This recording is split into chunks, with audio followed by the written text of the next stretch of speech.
بیجان میں نے آپ کو منع بھی کیا تھا اس شادی کے لیے، لیکن آپ نہیں مانے اور اب مجھے کمرے میں جانے سے منع کر رہے ہیں۔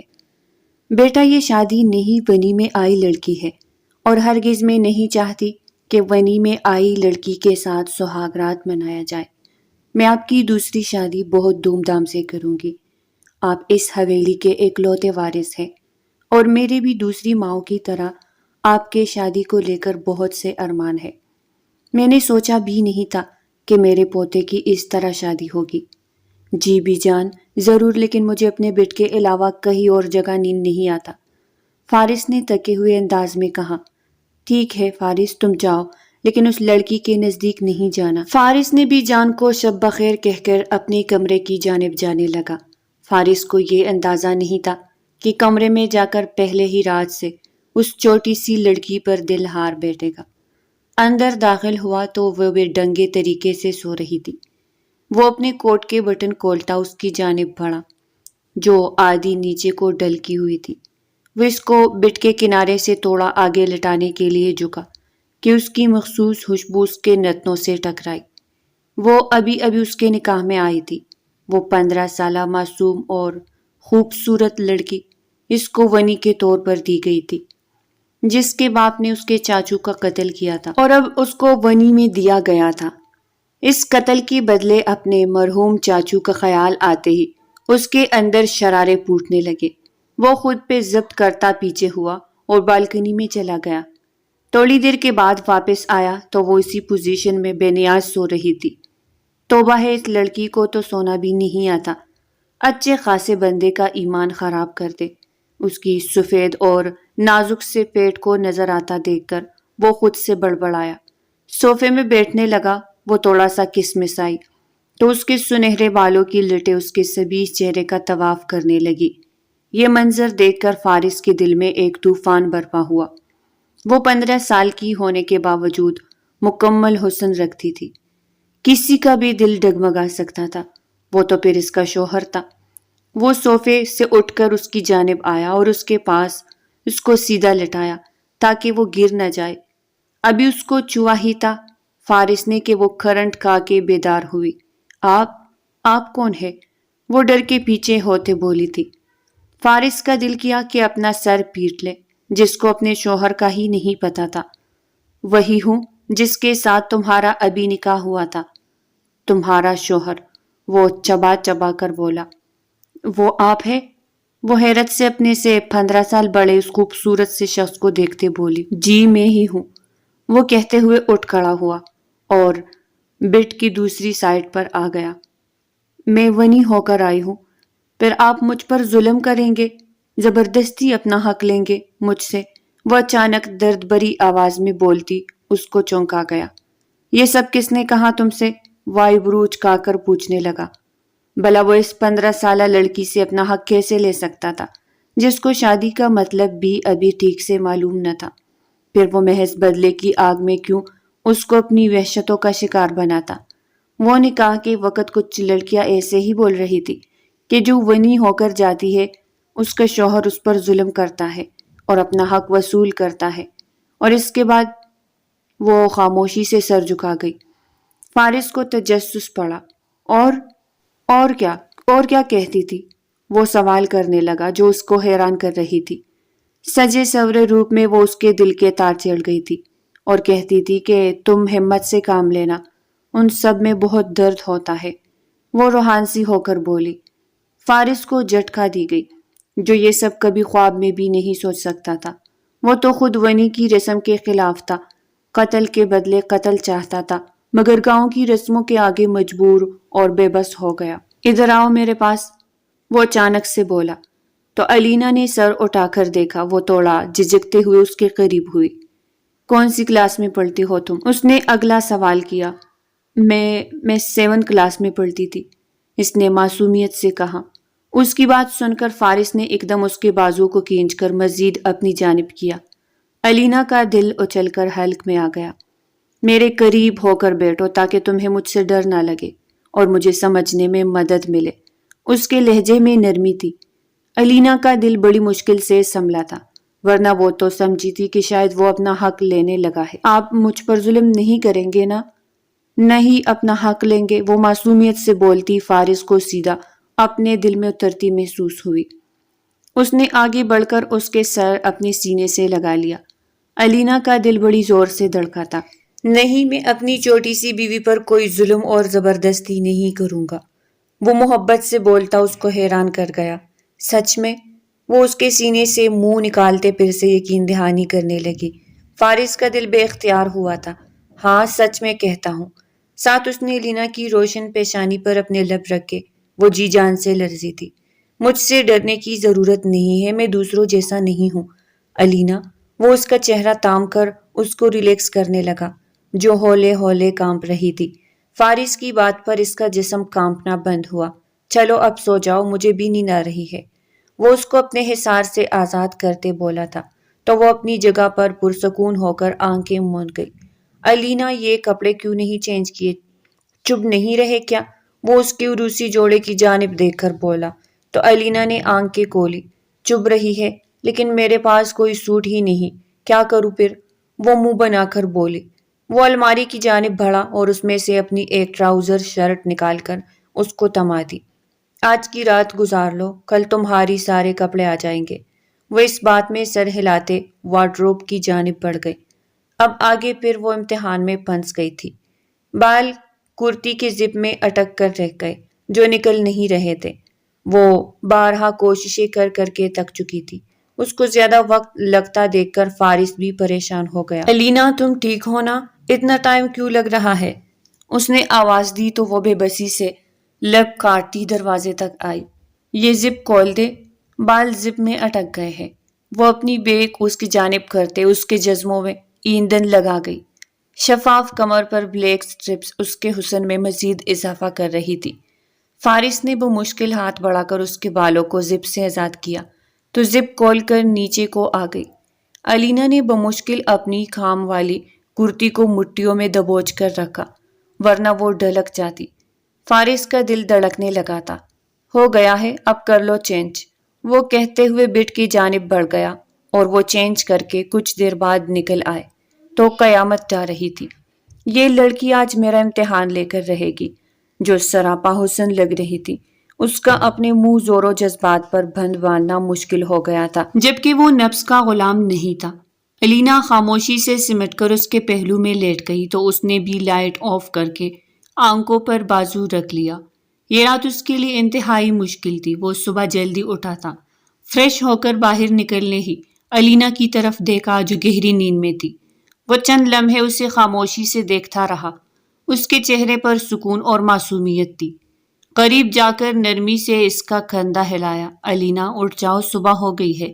اس کی آواز نہایت ہی نرم تھی، جیسے کوئی کسی معصوم بچے کو جگا رہا ہو۔ الینا آنکھیں مسلتے ہوئے اٹھ بیٹھی اور پلکیں چپکاتے ہوئے فارس کو دیکھنے لگی۔ اس کی عمر اور معصومیت اس کے چہرے سے جھلک رہی تھی۔ وہ بیڈ سے اٹھی اور واش روم کی طرف چلی گئی۔ کچھ دیر بعد وہ فریش ہو کر نکلی، لیکن اس کے بالوں کی حالت بگڑی ہوئی تھی۔ لمبے گھنے بال الجھ کر اس کے کندھوں اور کمر پر بکھرے تھے۔ وہ بے بس نظروں سے فارس کو دیکھنے لگی۔ یہ بال نہیں سلجھ رہے، کیا کروں؟ اس نے دھیمی آواز میں کہا تھا۔ فارس نے مسکرا کر اسے بیٹھنے کا اشارہ کیا۔ آؤ، میں ٹھیک کر دیتا ہوں۔ الینا نے جھجکتے ہوئے کرسی پر بیٹھتے ہوئے اس کی طرف دیکھا۔ فارس نے پہلے تولیہ اٹھا کر اس کے بالوں سے ہلکی نمی کو خشک کیا، پھر وہ آرام سے اس کے بالوں کو سلجھانے لگا۔ تمہارے بال بہت خوبصورت ہے الینا، لیکن یہ بہت محنت مانگتے ہیں، اس نے ہنستے ہوئے کہا تھا۔ الینا نے سر جھکا لیا۔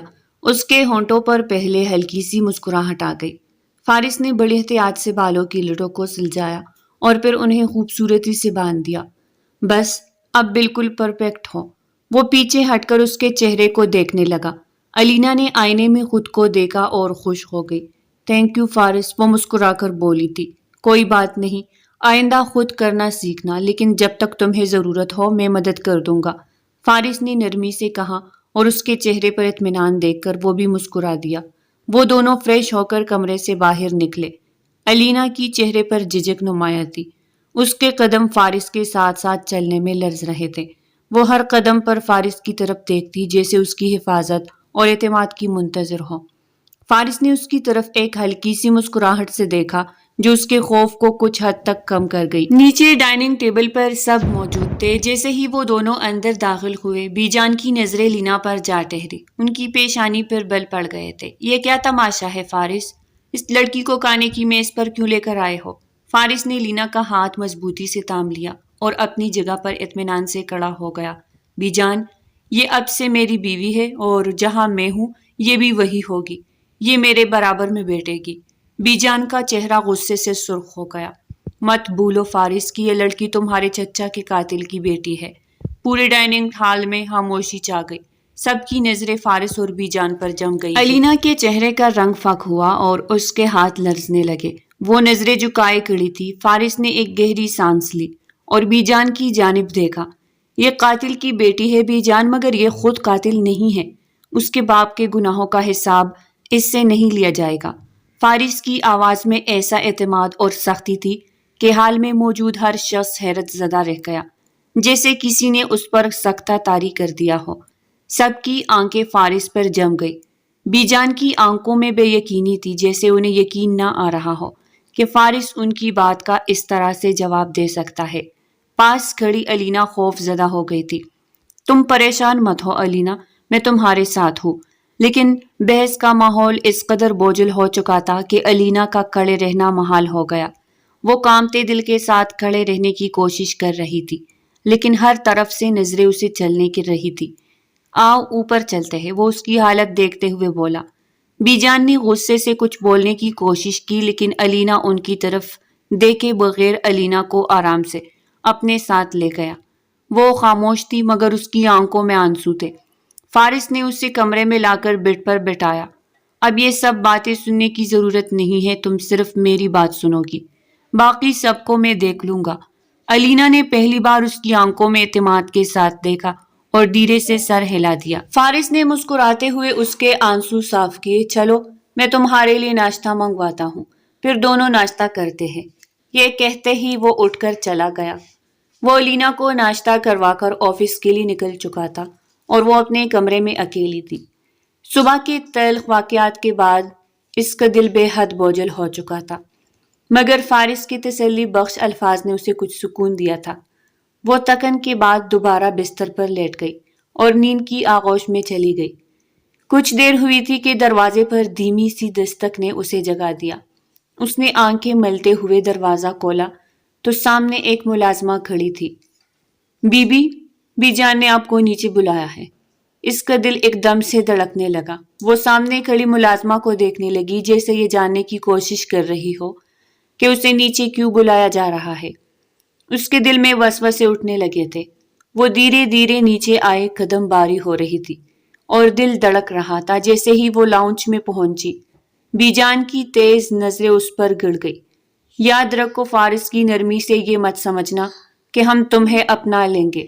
اگر تم چاہتی ہو کہ یہاں تمہیں برداشت کیا جائے تو سارے کام تمہیں کرنے ہوں گے، اور اگر تم نے انکار کیا تو مجھ سے برا کوئی نہیں ہوگا۔ سمجھ آئی؟ الینا نے بمشکل اپنی ہمت جمائی اور سر جھکا کر ہلکے سے سر ہلا دیا۔ اس کی آنکھوں میں خوف تھا اور دل بے بسی سے بھرا ہوا تھا۔ بی جان نے اشارہ کیا۔ اچھا، اب جا کر ملازمہ کے ساتھ حویلی کے سارے کپڑے دھو دو۔ اس کو اور ایک دھچکا لگا۔ اسے تو ان کاموں کا بالکل تجربہ نہیں تھا، مگر وہ کچھ بولنے کی ہمت نہیں کر سکی۔ بی جان کی حکم پر چل پڑی۔ ملازمہ اسے واشنگ ایریا میں لے گئی، جہاں کپڑوں کا ڈھیر پڑا تھا۔ کپڑے دیکھ کر الینا کی آنکھیں پھٹی کی پھٹی رہ گئی۔ یہ سب دھونا ہے بی بی جی، کسی کی مدد نہیں لینا ورنہ بی جان برا پیش آئے گی۔ اور یہ کہہ کر وہ باہر چلی گئی۔ الینا نے بے بسی سے کپڑوں کو دیکھا۔ اس کے ہاتھ کپڑوں کے ڈھیر کو چھوتے ہوئے لرز رہے تھے، مگر اس کے پاس اور کوئی راستہ نہیں تھا۔ آہستہ آہستہ اس نے کپڑوں کو دھونا شروع کر دیا، مگر تھوڑی ہی دیر میں وہ تھکن سے چور ہو گئی۔ اس کے ہاتھ سرخ ہو گئے تھے، آنکھوں میں آنسو آ گئے تھے، پھر بھی وہ ہار ماننے کی بجائے کام کرتی رہی، اور یہ اس کے لیے ایک نئی آزمائش تھی۔ وہ دل ہی دل میں صبر کرتے کپڑے دھوتی گئی۔ شام کے سائے گہرے ہو چکے تھے جب فارس آفس سے حویلی واپس آیا، تو جیسے ہی وہ اپنے کمرے میں داخل ہوا، سامنے کا منظر دیکھ کر اس کے قدم رکے۔ الینا بیڈ پر بیٹھی ہوئی تھی۔ اس کا چہرہ سرخ تھا اور آنکھوں سے بے تحاشا آنسو بہہ رہے تھے۔ وہ اتنی معصوم لگ رہی تھی کہ فارس کا دل تڑپ اٹھا۔ وہ تیزی سے اس کے قریب آیا۔ الینا، کیا ہوا میری جان؟ کیوں اس طرح رو رہی ہو؟ الینا نے آنسو صاف کرنے کی کوشش کی مگر اس کی لرزتی ہوئی آواز اور نام آ کے اسے مزید بے بس ظاہر کر رہی تھی۔ وہ اتنا فارس کے گلے لگ گئی اور سسکیاں لیتے بولی۔ وہ اس کے گلے لگنے پر بکلا گیا۔ آج مجھ سے بھی جان نے بہت سارے کپڑے دھلوائے۔ دیکھے میرے ہاتھ۔ الینا کے ہاتھ شاید سرف کی وجہ سے خراب ہوئی تھی۔ میری کمر بہت درد کر رہی ہے۔ یہ سن کر اس کے اندر غصے کی ایک لہر اٹھنے لگی مگر وہ الینا کے سامنے خود پر قابو پا گیا۔ اس نے الینا کو اپنے بازو میں بھر لیا۔ چلو لیٹو، میں تمہاری کمر دباتا ہوں۔ نہیں نہیں، آپ یہ کیا کر رہے ہیں؟ اس نے فوراً انکار کیا تھا۔ چپ چاپ لیٹ جاؤ الینا، یہ میرا حکم ہے، وہ تھوڑی سختی سے بولا۔ الینا بے بس ہو کر لیٹ گئی۔ فارس نے ہلکے ہاتھوں سے اس کی کمر دبانا شروع کی۔ اس کے ہاتھ اتنے نرمی سے حرکت کر رہے تھے، اس نے اس کے کندھے، بازو اور ننھے جسم کے ہر حصے کو اس طرح دبا کر سکون دیا کہ الینا کے چہرے پر آہستہ آہستہ سکون کے آثار ظاہر ہونے لگے۔ آپ کو یہ سب کرنے کی ضرورت نہیں تھی، وہ شرم سے سرخ پڑتے بولی تھی۔ تم میری ذمہ داری ہو الینا، تمہارا ہر دکھ میرا ہے اور تمہاری ہر تکن میری ہے۔ اس کی بات پہ الینا کے ہونٹوں پر ہلکی سی مسکراہٹ آ گئی اور وہ آہستہ آہستہ نیند کی آغوش میں چلی گئی۔ فارس نے اس کے چہرے کو پیار سے دیکھا، اس کی پیشانی پر ایک نرم بوسہ دیا اور اس کا کمبل درست کر کے خاموشی سے اٹھ کھڑا ہوا۔ وہ کمرے سے باہر نکل گیا۔ وہ دبے قدموں کے ساتھ بی جان کے کمرے کی طرف بڑھا تھا۔ اس کا چہرہ غصے سے سرخ تھا اور آنکھوں میں غیر معمولی سختی تھی۔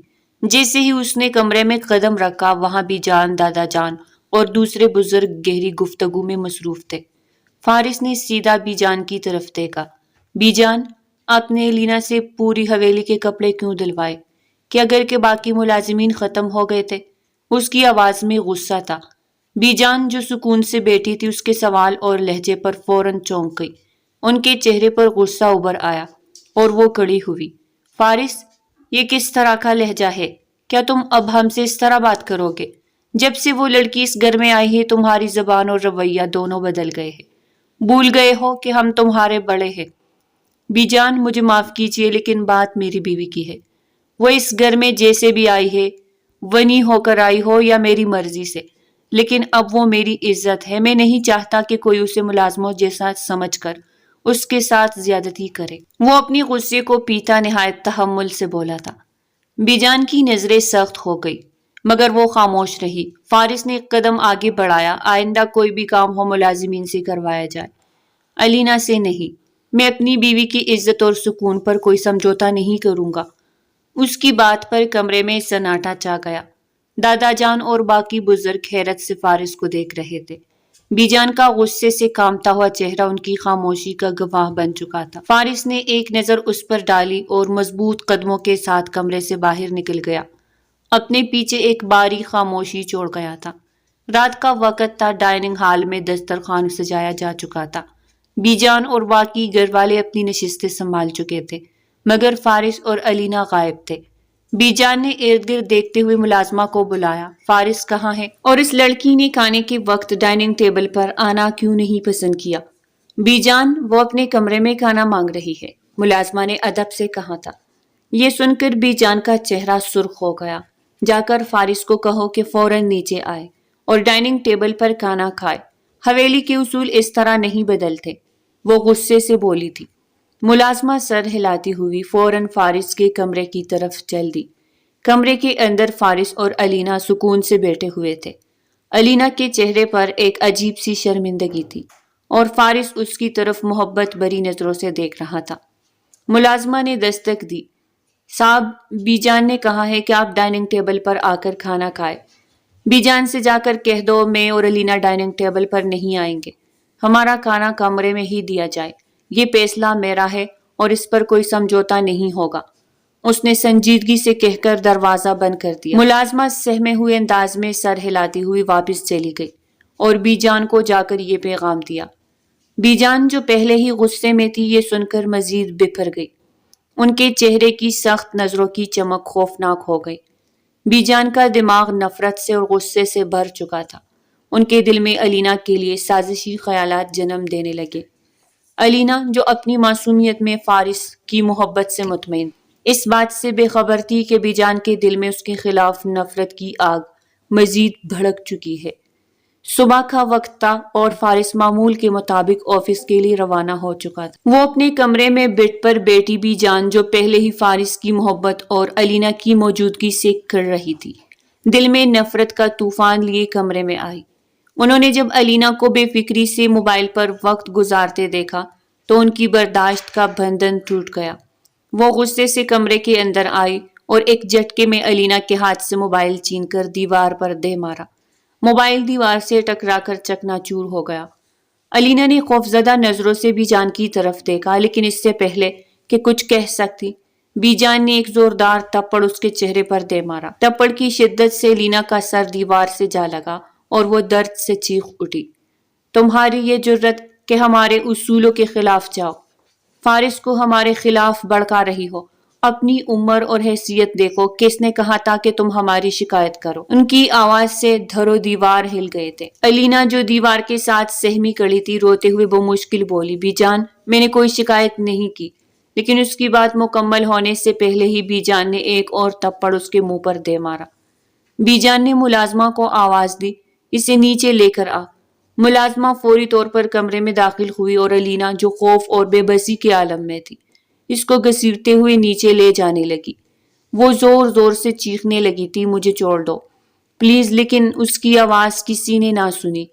نیچے حویلی کے بڑے کمرے میں سب بزرگ اور حویلی کے دیگر افراد موجود تھے۔ سب نے ملازمہ کو الینا کو گھسیٹتے ہوئے آتے دیکھا۔ بیجان نے پھر سے الینا کے منہ پر تھپڑ مارنا شروع کر دیا۔ ہر تھپڑ کے ساتھ ان کے غصے کا اظہار مزید شدید ہوتا گیا۔ الینا کی چیخیں اور سسکیاں حویلی میں گونجنے لگی۔ ایک اور زوردار تھپڑ کے بعد اس کا ہونٹ پھٹ گیا تھا اور اس میں خون سے رسنے لگا۔ شامیر نے آگے بڑھ کر بیجان کو روکنا چاہا، مگر دادا جان نے اس کو بازو سے تھام کر روک لیا اور پھر بیجان نے اتنی قوت سے اس کو تھپڑ مارا جس سے وہ لڑکھڑا کر زمین پر گر پڑی۔ اس کا نازک جسم مزید تاب نہ لا سکا اور وہ بے ہوش ہو گئی۔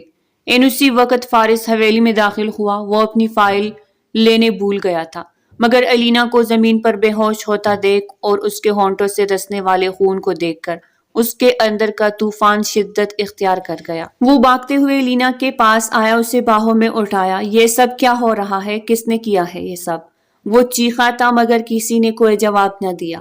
وہ ایک لمحہ بھی ضائع کیے بغیر الینا کو اٹھا کر حویلی سے باہر نکلا اور فوراً گاڑی میں ڈال کر ہسپتال کی طرف روانہ ہو گیا۔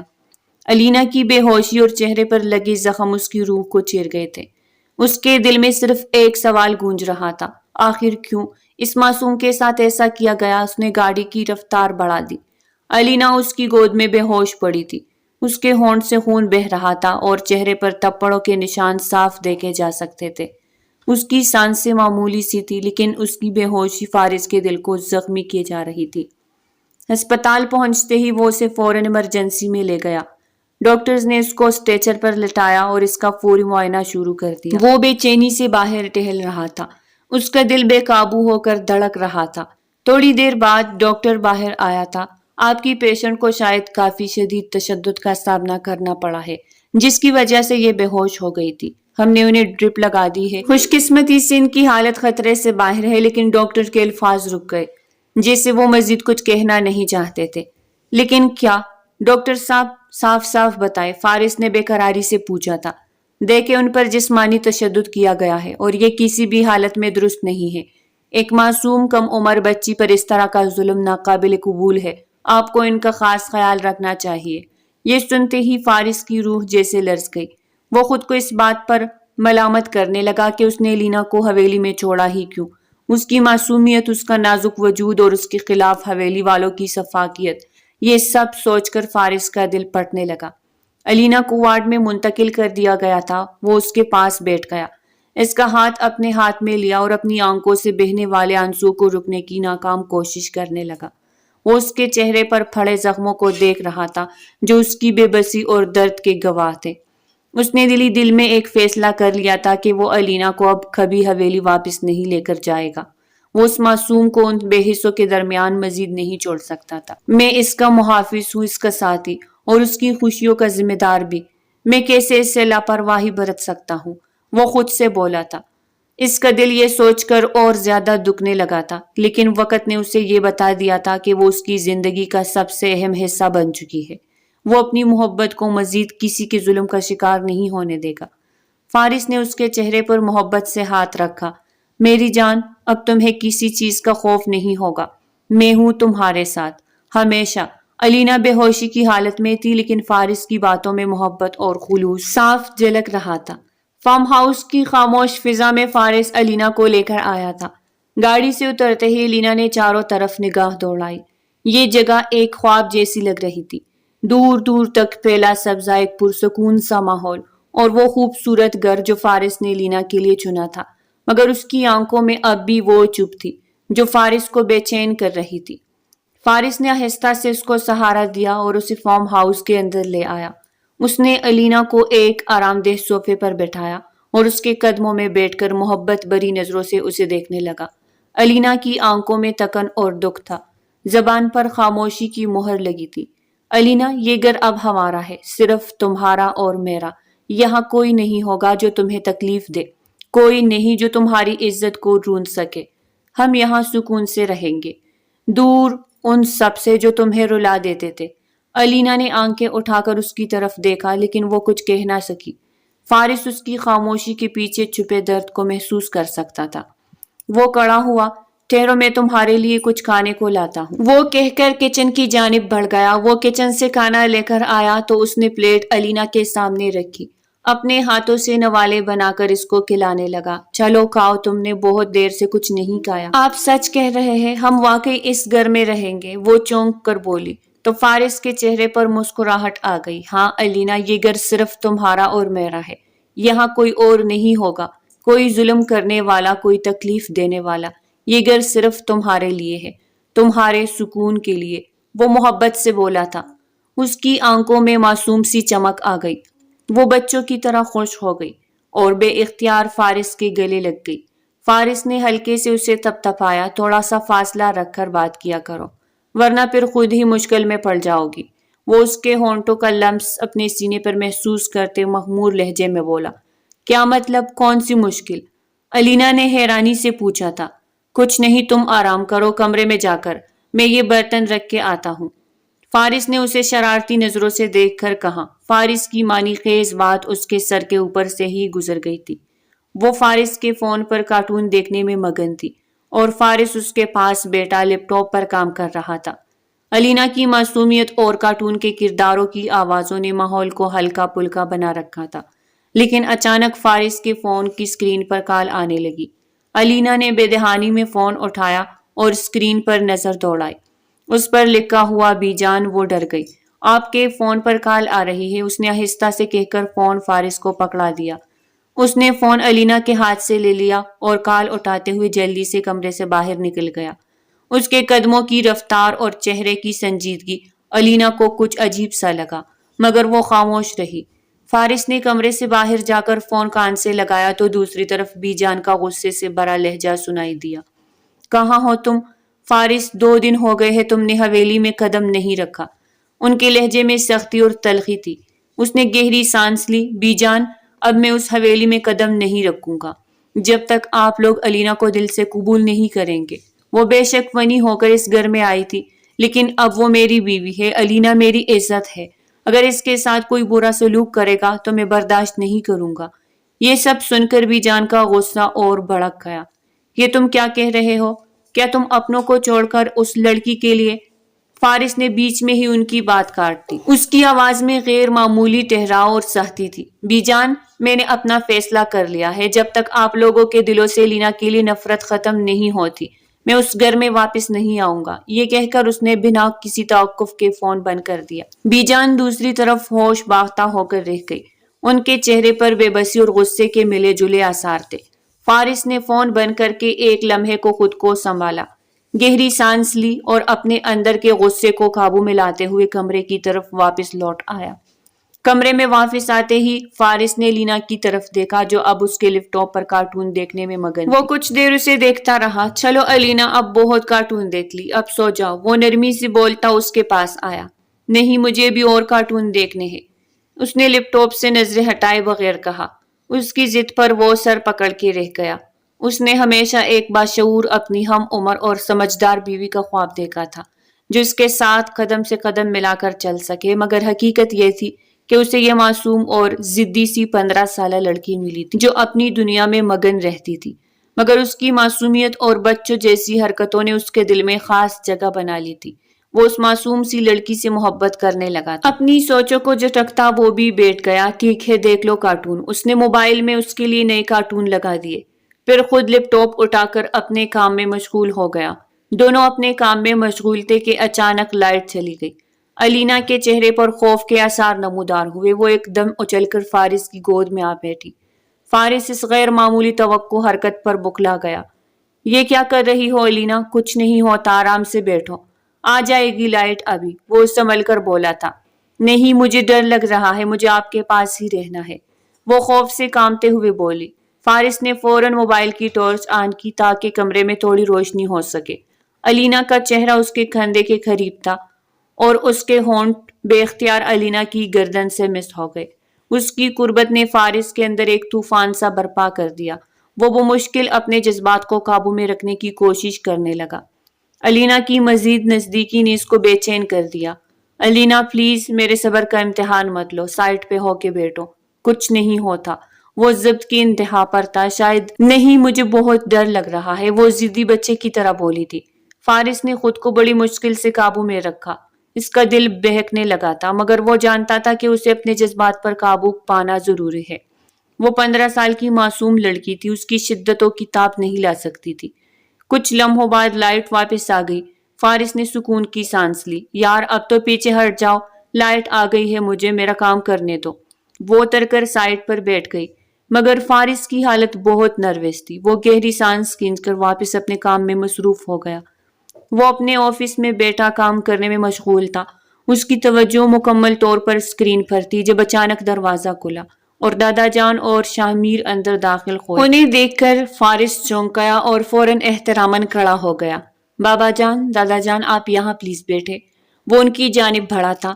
دادا جان اور شاہ میر خاموشی سے صوفے پر بیٹھ گئے۔ فارس نے ان کے لیے پانی منگوا کر خود بھی قریب ہی ان کے بیٹھ گیا۔ شاہ میر کی گہری نظریں اور دادا جان کی خاموشی اسے بے چین کر رہا تھا۔ بابا جان، وہ لڑکی صرف لڑکی نہیں، وہ اب میری بیوی ہے، میری عزت ہے، وہ مضبوط لہجے میں بولا تھا۔ مت کہو کہ وہ تمہاری بیوی ہے، وہ ونی کے طور پر آئی ہے۔ اس کے باپ نے تمہارے چچا کو قتل کیا ہے، یہ بھول گئے ہو کیا؟ دادا جان نے اپنا عصا زمین پر رکھ کر سخت آواز میں کہا۔ فارس کا چہرہ ایک پل کے لیے سپاٹ ہوا۔ دادا جان میں کچھ نہیں بولا، سب یاد ہے، ہر بات، ہر زخم، مگر یہ بھی یاد ہے اس کا باپ قاتل ہے۔ میں ہمیشہ ونی کی رسم کے خلاف تھا۔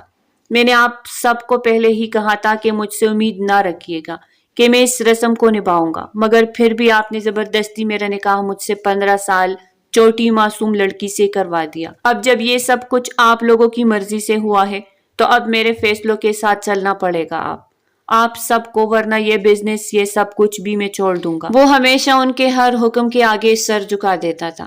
آج انہیں یوں کھری کھری سنا رہا تھا۔ دادا جان کو یقین ہی نہیں آ رہا تھا کہ یہ وہی فارس ہے۔ دادا جان نے تھوڑی دیر کے لیے خاموشی اختیار کی۔ دیکھو بیٹا، غصے میں فیصلے اس طرح کے نہیں کیے جاتے، ہمیں سوچنا پڑے گا۔ ٹھیک ہے، تمہاری بات سن لی، لیکن الینا اور تم حویلی واپس آ جاؤ، وہ تحمل سے بولے تھے۔ نہیں دادا جان، میں مزید اس پر ظلم نہیں ہونے دوں گا، وہ صرف 15 سال کی ہے، آپ لوگوں نے اس کی عمر کا بھی خیال نہیں کیا اور اسے اپنی نفرتوں کا نشانہ بنا ڈالا۔ کم از کم اس کے بڑے ہونے کا تو انتظار کر لیتے، پھر نفرت کر لیتے۔ ابھی وہ شادی کا مطلب بھی نہیں جانتی، نفرتوں کا مطلب بھی نہیں جانتی، اور آپ سب نے اس پر ظلم کے پہاڑ توڑ دیے۔ بی جان کو کسی نے کچھ نہیں کہا، وہ اس پر ظلم کرتی رہی، مگر اب نہیں، جب تک میں زندہ ہوں اس پر ایک آنچ بھی نہیں آنے دوں گا۔ اس کی آواز میں وہ شدت تھی جو دادا جان اور شاہ میر کو خاموش کر گئی۔ بیٹا، ہم تمہاری بات کو سمجھتے ہیں، ہم کوئی حل نکال لیں گے، مگر تم حویلی واپس آ جاؤ۔ شاہ میر نے بھی اس کو سمجھانا چاہا، جب آپ لوگ کوئی حل نکال لیں گے اور الینا کے ساتھ انصاف کریں گے تب میں واپس آ جاؤں گا، اس سے پہلے نہیں، اس نے دو بدو جواب دیا تھا۔ دادا جان اور شاہ میر ایک دوسری کی جانب بے بسی سے دیکھنے لگے۔ ٹھیک ہے بیٹا، جیسے تمہیں مناسب لگے۔ دادا جان اور شاہ میر آہستہ قدموں سے آفس سے باہر نکل گئی۔ وہ ایک گہری سانس لے کر کرسی پر گر گیا۔ اس کے دل میں دکھ اور غصہ دونوں موزن تھے، مگر اس نے فیصلہ کر لیا تھا کہ اب وہ اس معصوم کے حق کے لیے ہر حد سے گزر جائے گا۔ وہ آفس سے تھکا ہارا واپس آیا اور جب دروازہ کھول کر اپنے کمرے میں داخل ہوا تو اس کی نظر الینا پر پڑی، جو نیلے رنگ کی ساڑی پہنے ہوئی تھی۔ وہ اپنی ساڑی اور معصومیت میں بے حد خوبصورت لگ رہی تھی۔ وہ ایک لمحے کے لیے چپ چاپ کھڑا رہ گیا، جیسے اس کی آنکھوں کے سامنے کوئی حسین خواب آ گیا ہو۔ وہ قدم بقدم چلتے ہوئے اس کے قریب پہنچا اور بے اختیار اس سے پوچھ بیٹھا، یہ ساڑی تمہارے پاس کہاں سے آئی؟ میں نے تو نہیں لے کر دی تمہیں۔ ملازمہ سکینہ آنٹی کی بیٹی ہے نا، وہ لے کر آئی تھی، تو میں نے کہا میں بھی پہن کر دیکھتی ہوں، مجھے بہت پسند آئی۔ اس کے لہجے میں معصومیت تھی۔ وہ سر پکڑ کے رہ گیا۔ پھر اچانک الینا کی ساڑی، جو ٹھیک طرح سے پیچھے سے پوری بند نہیں ہوئی تھی، کھل کر زمین پر گر گئی۔ الینا کے تمام نشیب و فراز فارس کے سامنے واضح ہو گئی۔ اس کا نازک نیم رہنا وجود فارس کے سامنے قیامت کے منظر پیش کر رہا تھا۔ وہ اس کو گہری نگاہوں سے دیکھ کر رہ گیا۔ وہ فوراً شرمندہ ہو کر ساڑی کو اٹھانے لگی۔ مجھے ساڑی ٹھیک سے پہننی نہیں آتی، پلیز میری مدد کر دینا۔ فارس، وہ بے چارگی سے بولی۔ میں کیسے مدد کروں، مجھے نہیں آتی۔ وہ اس کو بچوں کی طرح پچکارنے لگا۔ تو پھر آپ فون سے دیکھ کر پہنا دیں مجھے۔ نہیں، مجھے نہیں پہننی آ رہی۔ فارس اس کی ضد کے آگے ہار کر آگے بڑھا۔ ٹھیک ہے رکو۔ وہ اپنا فون نکال کر ساڑی باندھنے کا طریقہ دیکھنے لگا۔ فارس کے دل میں ایک جذباتی طوفان مچ رہا تھا۔ الینا کی قربت میں اس کا دل تیز تیز دھڑک رہا تھا۔ اس کا دل چاہ رہا تھا کہ وہ اس ننھے وجود کو اپنے باہوں میں بھر لے، مگر جانتا تھا کہ وہ بھی بہت چھوٹی ہے تو وہ اس کی شدتوں کو نہیں سہ پائے گی۔ اس نے اپنے جذبات پر قابو پایا اور ساڑی کو درست طریقے سے اس کو پہنا دیا۔ وہ قیامت سی لگ رہی تھی۔ نیلے رنگ کی ساڑی میں وہ ایک مکمل حسین خواب کی طرح نظر آ رہی تھی۔ وہ اس کو دیکھتا رہ گیا۔ آخر اتنا روپ وہ کہاں سے لاتی تھی؟ بتائے کیسی لگ رہی ہوں؟ وہ پہلو کو لہرا کر بچوں کی طرح خوش ہوتے پوچھنے لگی۔ بہت حسین لگ رہی ہو، وہ بے اختیار بولتا، اس کو سینے سے لگا کر اس کے ماتھے پر بوسہ دے گیا۔ وہ جو اب بہت خوش نظر آ رہی تھی، آگے بڑھ کر فارس کو گلے لگا کر اس کے ماتھے پر بوسہ دے گئی۔ وہ ہکا بکا رہ گیا۔ اس کی جسارت میں اس کو اچانک ایک شرارت سجی اور وہ ایک دم شدت سے لینا کی طرف جھک گیا۔ چلو اب ایسے بھی کرو، وہ مسکراہٹ دبا کر بولا۔ نہیں، ایسے درد ہوا ہے مجھے، وہ معصومیت سے منہ بنا کر اپنے ہونٹوں کو سہلاتے بولی۔ وہ مسکرا کر اس کو خود میں بھینچ گیا۔ وہ جانتا تھا کہ اس وقت اس کی معصومیت اور اس کا بچپن ہی اس کا سب سے بڑا جمال تھا۔ بی جان کے کمرے کا ماحول خاصا سرد اور دباؤ سے بھرا ہوا تھا۔ دادا جان اور شاہ میر اور حویلی کے باقی بزرگ اپنی جگہ پر سر جھکائے خاموشی سے بیٹھے تھے۔ بی جان کے چہرے پر الجھن، غصے اور بے بسی کا امتزاج تھا۔ ان کی آنکھوں میں وہی شعلے جل رہے تھے۔ مجھے یقین نہیں آ رہا کہ فارس اس حد تک جا سکتا ہے۔ یہ وہی فارس ہے جو ہمیشہ میری ہر بات مانتا تھا، اور اب تم لوگ اسے منانے کے لیے اس کے آفس تک گئے، لیکن وہ پھر بھی واپس نہیں آیا۔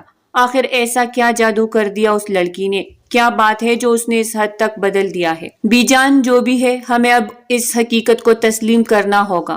اس نے واضح الفاظ میں کہہ دیا ہے کہ جب تک ہم الینا کے ساتھ اپنا رویہ درست نہیں کرتے، وہ اس گھر میں قدم نہیں رکھے گا۔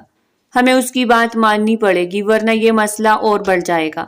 شاہ میر نے تفصیل سے انہیں آگاہ کیا۔ بی جان نے اپنے چہرے پر الجھن کا تاثر مزید گہرا کر لیا۔ ان کی پیشانی کی شکنیں واضح ہو گئی۔ انہوں نے گہری اور طویل سانس لی۔ اس کا مطلب ہے کہ ہم اس چٹان بھر کی لڑکی کے سامنے جھک جائیں جو ونی کی رسم کے تحت اس گھر میں آئی تھی، جس کے باپ نے ہمارے خاندان کا خون بہایا۔ بی جان، جوان خون ہے، اگر وہ ہم سے اور بدگمان ہو گیا تو اسے واپس لانا ممکن نہیں ہوگا۔ آپ جانتی ہے وہ ہمارے خاندان کا واحد چشم و چراغ ہے۔ اگر وہ ہم سے دور ہو گیا تو ہماری نسل کا تسلسل خطرے میں پڑ جائے گا۔ ہمیں دانش مندی سے کام لینا ہوگا۔ دادا جان، جو اب تک خاموش تھے، اب جھکے ہوئے سر کو اٹھا کر دھیمی آواز میں بولے۔ شاہ میر ٹھیک کہہ رہا ہے، فارس کو کھونا ہمارے لیے بہت بڑا نقصان ہوگا۔ ہمیں اس کی بات ماننی ہی ہوگی، ورنہ معاملہ ہمارے ہاتھوں سے نکل جائے گا۔ شاہ میر ایک لمحے کے لیے سوچا، جیسے اپنے اندر کے جذبات کو قابو کرنے کی کوشش کر رہی ہو۔ ان کی آنکھوں میں وہی سختی تھی، لیکن وہ اس وقت حالات کے آگے جھکنے پر مجبور نظر آئی تھی۔ ٹھیک ہے، فارس کو پیغام بھیج دو کہ ہم اس کی شرط ماننے کے لیے تیار ہیں۔ الینا کے ساتھ کوئی ظلم یا زیادتی نہیں کی جائے گی، اور اس کے ساتھ ویسا ہی سلوک ہوگا جیسے اس حویلی کے بہو کے ساتھ ہونا چاہیے۔ اسے بتاؤ کہ واپس آ جائے۔ یہ کہتے ہوئے بی جان اپنی جگہ سے اٹھ گئی۔ ان کی آنکھوں میں غصے کے آثار اب بھی باقی تھے۔ 2 ماہ کا عرصہ کیسے بیتا انہیں معلوم ہی نہ ہوا۔ فارم ہاؤس کی خاموشی اور پرسکون ماحول نے ان دونوں کو مزید قریب کر دیا۔ الینا جو پہلے ایک معصوم اور ضدی لڑکی تھی، فارس کے ساتھ رہتے ہوئے آہستہ آہستہ سمجھدار ہو رہی تھی۔ فارس کے دل میں بھی اس کے لیے محبت کے جذبات پہلے اس کی معصومیت ہمیشہ فارس کے چہرے پر ایک مسکراہٹ لے آتی۔ فارس، مجھے بیبی چاہیے، وہ اچانک سر اٹھا کر بولی تھی۔ بیبی؟ کیوں چاہیے تمہیں؟ فارس نے حیرت سے اس کی طرف دیکھا اور اس کی بات کو دہراتے ہوئے کہا، سکینہ آنٹی کی بیٹی بھی میری جتنی ہے، اس کی بھی شادی ہوئی ہے اور اس کا بھی ایک بیبی ہے۔ وہ اتنا چھوٹا اور پیارا ہے، اس لیے مجھے بھی بیبی چاہیے۔ اس کی معصومیت اور بچوں جیسی خواہش پر وہ ہنس پڑا۔ اچھا، تو تمہیں بیبی چاہیے؟ اس کی مسکراہٹ میں شرارت بھی شامل ہو گئی تھی۔ ہاں، الینا نے فوراً سر ہلا کر کہا۔ چلو پھر بیبی لانے کے لیے جو کہوں گا وہ کرنا پڑے گا۔ فارس نے نرمی سے اس کے بالوں کو چھوا تھا۔ ٹھیک ہے، وہ معصومیت سے بولی تو وہ گہرا مسکرایا۔ چلو پھر میرے قریب آؤ۔ جی بابا جان، خیریت؟ اس نے فون کو کان سے لگا لیا۔ دوسری طرف سے شاہمیر کی گہری اور پرسکون آواز سنائی دی۔ فارس بیٹا، ہم سب نے فیصلہ کر لیا، ہم سب اسے اپنا چکے ہیں، اب واپس آ جاؤ۔ ان کی بات سن کر یہ سب اچانک کیسے؟ بی جان کیسے مان گئی؟ وہ حیران ہوا تھا۔ ہاں بیٹا، یہ سب تمہاری ضد اور الینا کے لیے، تمہاری محبت کو دیکھ کر ہوا۔ ہمیں احساس ہو گیا ہے کہ الینا ہماری بہو ہے اور اسے ویسا ہی مقام ملنا چاہیے۔ اب کوئی مسئلہ نہیں ہوگا۔ فارس نے گہری سانس لی اور کچھ لمحے کے لیے خاموش رہا۔ ٹھیک ہے بابا جان، میں کچھ دنوں میں الینا کے ساتھ حویلی واپس آتا ہوں۔ کچھ دیر کے بعد وہ بولا تھا، یہی بہتر ہے بیٹا، ہم تمہارا انتظار کریں گے۔ فون بند کرتے ہوئے فارس نے کچھ سوچتے ہوئے ایک نظر الینا پر ڈالی جو خاموشی سے اسے دیکھ رہی تھی۔ بابا جان کا فون تھا، وہ چاہتے ہیں کہ ہم حویلی واپس چلیں۔ سب نے تمہیں اپنا لیا ہے۔ سچ؟ مجھے قبول کر لیا سب نے؟ اس نے حیرت اور خوشی کے ملے جولے تاثرات کے ساتھ پوچھا۔ ہاں، سب نے تمہیں قبول کر لیا ہے الینا، اب تمہیں کوئی پریشان نہیں کرے گا، وہ مسکرا کر بولا تھا۔ الینا نے آہستہ سے سر ہلایا، اس کی آنکھوں میں خوشی کی جھلک آ گئی اور وہ اپنے کام کی تیاری میں دوبارہ مصروف ہو گیا۔ اس کے چہرے پر اب سکون اور خوشی کے تاثرات نمایاں تھے۔ وہ بھی اپنوں سے ملنے کے لیے بے تاب تھا۔ دوپہر کا وقت تھا، حویلی کے دروازے پر گہما گہمی تھی۔ ملازمین ہاتھوں میں گلاب کے پھول قطار میں کھڑے تھے اور حویلی کے بڑے دروازے کو رنگین پھولوں کی مالا سے سجایا گیا تھا۔ دروازے کے قریب دادا جان، بی جان اور شاہمیر اور چچی جان کھڑے تھے، جن کے چہروں پر مسکراہٹیں نمایاں تھی۔ سب کو معلوم تھا کہ آج 3 ماہ بعد فارس اور الینا واپس آ رہے ہیں اور یہ لمحہ ان کے لیے خوشیوں کا باعث تھا۔ جیسے ہی گاڑی دروازے پر آ کر رکی، فارس نے گاڑی کا دروازہ کھولا اور باہر نکلا۔ وہ سیاہ شلوار قمیض میں ہمیشہ کی طرح باروب لگ رہا تھا۔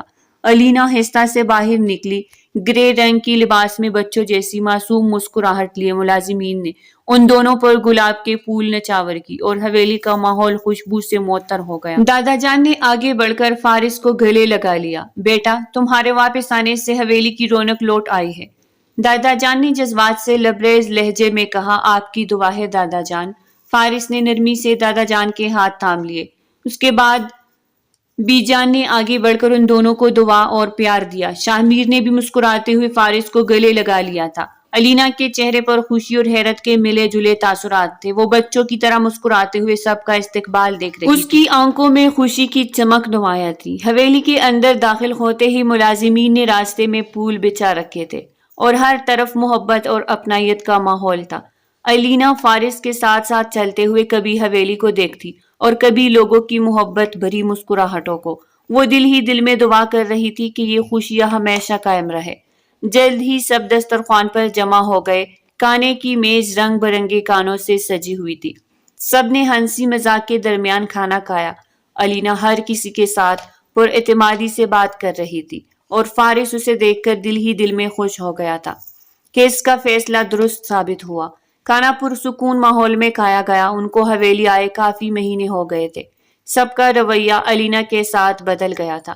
وہ تتلیوں کی طرح پوری حویلی میں الٹی پھرتی تھی، مگر کوئی روک ٹوک نہ تھی۔ وہ ابھی آفس سے حویلی لوٹا تھا کہ دادا جان نے اس کو بلا لیا۔ وہ خاموشی سے ان کے کمرے کے دروازے پر دستک دے کر اندر داخل ہوا۔ دادا جان اپنی آرام کرسی پر بیٹھے تھے۔ وہ ان کے چہرے پر ایک سنجیدگی کے ساتھ نرم سی مسکراہٹ تھی۔ آؤ بیٹا بیٹھو، دادا جان نے محبت سے کہا۔ وہ ان کے قریب صوفے پر بیٹھ گیا اور احترام سے ان کی طرف دیکھنے لگا۔ جی دادا جان، آپ نے مجھے بلایا؟ فارس، تم جانتے ہو کہ یہ خاندان تمہارے دم سے قائم ہے۔ تم ہمارے اکلوتے وارث ہو اور ہم چاہتے ہیں کہ یہ وراثت تمہاری نسل تک جائے۔ تم ہمیں پوتے کی خوشی دے دو۔ وہ بلا کسی تمہید کے صاف گوئی سے بولے تھے۔ فارس ان کی آخری بات پر چونک گیا۔ ہاں بیٹا، اب وقت آ گیا ہے کہ تم ہمیں ایک پوتے کی خوشی دو۔ الینا کے ساتھ تمہاری شادی کو کچھ وقت ہو چکا ہے۔ ہم سب چاہتے ہیں کہ اب ہماری اگلی نسل کی بنیاد رکھی جائے۔ اس نے دادا جان کی بات سن کر گہری سانس لی۔ دادا جان، الینا ابھی بہت چھوٹی ہے، وہ صرف 15 سال کی ہے۔ میں جانتا ہوں وہ اس ذمہ داری کو نہیں سمجھ سکتی۔ بیٹا، ایک لڑکی 13 سال کی عمر میں بالغ ہو جاتی ہے، یہ قدرتی بات ہے۔ الینا تمہارے ساتھ بہت اٹیچ ہے اور اگر تم اس سے محبت اور نرمی سے سمجھاؤ گے تو وہ تمہاری بات کو مان لے گی۔ ہمیں یقین ہے کہ وہ تمہاری خوشی میں اپنی خوشی دے گی۔ وہ تو جیسے ہتھیلی پر سرسوں جمائے بیٹھے تھے۔ وہ بے بس ہوا۔ دادا جان، میں الینا کو سمجھاؤں گا، لیکن مجھے خود کچھ وقت چاہیے۔ میں اس معاملے میں جلدی نہیں کرنا چاہتا۔ وہ میرے لیے کانچ کی گڑیا کی طرح ہے۔ میں نہیں چاہتا کہ کسی بھی وجہ سے اس کے دل یا جسم پر کوئی بوجھ آئے۔ وہ تحمل سے اپنے دل کی بات کہہ گیا۔ بیٹا، ہمیں معلوم ہے کہ تم اسے کتنا چاہتے ہو، لیکن ایک بات یاد رکھو، ہماری نسل کا تسلسل ضروری ہے۔ یہ حویلی، یہ زمین، یہ وراثت سب تمہاری ذمہ داری ہے، اور اس ذمہ داری کا حق تب ادا ہوگا جب ہماری اگلی نسل کا وجود ہوگا۔ دادا جان نے نرم لہجے میں اسے سمجھایا تھا۔ وہ خاموشی سے ان کی بات سنتا رہا۔ وہ اندر ہی اندر شش و پنج میں مبتلا تھا۔ اسے یہ سمجھ نہیں آ رہا تھا کہ وہ اس معاملے کو کیسے سنبھالے۔ الینا کی معصومیت اور کم عمری اس کے دل میں بار بار آ رہی اور وہ دادا جان کی خواہش کے آگے بے بسی بھی محسوس کر رہا تھا۔ ٹھیک ہے دادا جان، اس نے بالآخر آہستہ سے کہا، میں آپ کی خواہش کو جلد پورا کرنے کی کوشش کروں گا۔ دادا جان نے مطمئن ہو کر اس کے کندھے پر ہاتھ رکھا۔ ہمیں تم پر بھروسہ ہے بیٹا، تم ہمارے خاندان کی امید ہو۔ فارس نے ہلکی مسکراہٹ کے ساتھ سر ہلا دیا، لیکن اس نے الینا کے لیے بہت سے خواب دیکھے تھے۔ وہ اس کی تعلیم مکمل کروانا چاہتا تھا، اور وہ نہیں چاہتا تھا کہ کوئی بھی ایسا فیصلہ اس کی معصوم زندگی پر اثر ڈالے۔ لیکن دادا جان کی خواہش اور خاندان کی امیدوں کے آگے اس کے پاس کوئی دوسرا راستہ نہیں تھا۔ وہ پریشان سا چہرہ لیے کمرے میں داخل ہوا۔ اس کے قدموں میں وہ ٹھہراؤ نہ تھا جو عام طور پر اس کی شخصیت کا حصہ تھا۔ الینا جو بیڈ پر بیٹھ کر اس کے موبائل پر کارٹون دیکھنے میں مگن تھی۔ کیا ہوا؟ تھکے ہوئے لگ رہے ہیں۔ وہ اس کی طرف دیکھتے ہی مسکرا کر بولی، کچھ نہیں، بس تھوڑا سا پریشان ہوں۔ اس نے الینا کی طرف دیکھا اور ہلکے سے سر ہلایا۔ پریشان کیوں ہے مجھے بتائے نا، شاید میں کچھ کر سکوں۔ الینا نے موبائل ایک طرف رکھ دیا اور قریب آ کر اس کے ہاتھ تھام لیے۔ وہ مسکرا کر اس کے ننھے ہاتھوں کو دیکھنے لگا جس میں اس کے ہاتھ تھے۔ تمہیں یاد ہے تم نے کہا تھا کہ تمہیں بیبی چاہیے؟ اس کی بات پر الینا کی آنکھوں میں خوشی کی چمک آ گئی۔ ہاں چاہیے نا، مجھے یاد بھی ہے، وہ اپنی اصلی معصومیت سے بولی۔ الینا، تمہیں معلوم ہے کہ بیبی کیسے آتا ہے؟ فارس نے ایک گہری سانس لی اور اس کی طرف سنجیدگی سے دیکھ کر کہا۔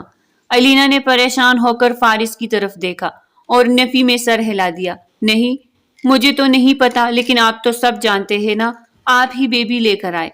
فارس ہلکا سا مسکرایا، مگر اس مسکراہٹ میں ایک بے چینی سی چھپی تھی۔ الینا، لڑکیاں پیدا کرتی ہے، لے کر نہیں آتے کہیں سے۔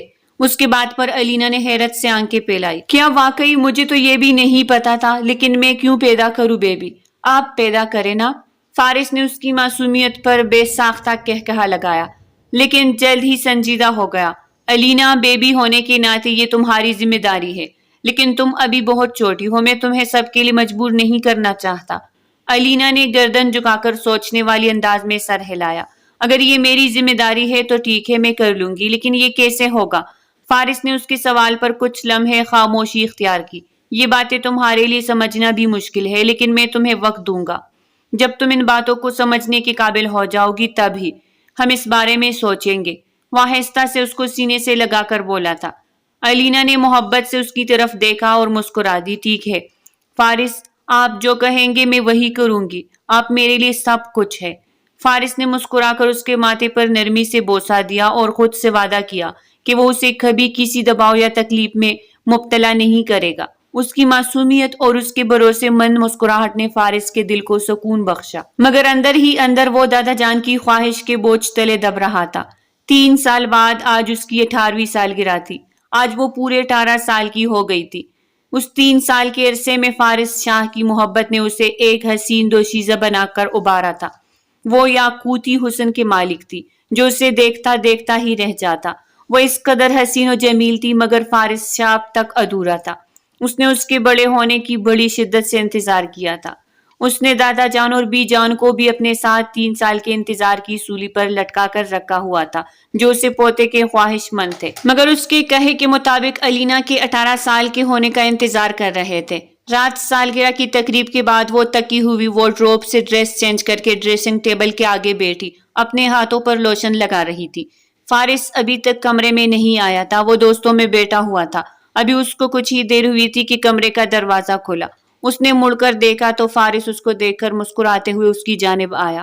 میرا 3 سال کا صبر ختم ہوا، اب تم نہیں بچو گی، وہ کہتے ساتھ کھینچ کر اس کو اپنے ساتھ لگا گیا۔ وہ شرما کر نگاہیں جھکا گئی، جانتی تھی اس نے اپنے فارس شاہ کو بہت انتظار کروایا تھا۔ فارس نے اس کو اپنی باہوں میں بھر لیا اور اٹھا کر بیڈ کی جانب لے آیا۔ وہ شرم سے سرخ پڑتی آنکھیں بند کر گئی۔ فارس نے آگے بڑھ کر تمام لائٹس آف کر دی اور پھر اس کی طرف بڑھتے اس پر جھک گیا۔ اس کی قربت پاتے ہی فارس کی 3 سالوں کی تشنگی اور پیاس مٹی تھی۔ وہ دونوں آج کی رات مکمل ایک دوسرے کو پا چکے تھے۔ چاند ان کے ملن کی رات پر مسکرا تھا، بادلوں کی اوٹ میں چھپ گیا تھا۔ تو پیارے دوستوں، آج کی کہانی تھی یہی تک۔ کیسے لگی آپ کو ہماری آج کی کہانی؟ کمنٹ سیکشن میں اپنی قیمتی رائے سے آگاہ ضرور کریں۔ بہت جلد ملتے ہیں ایک نئی کہانی کے ساتھ، تب تک کے لیے اللہ حافظ۔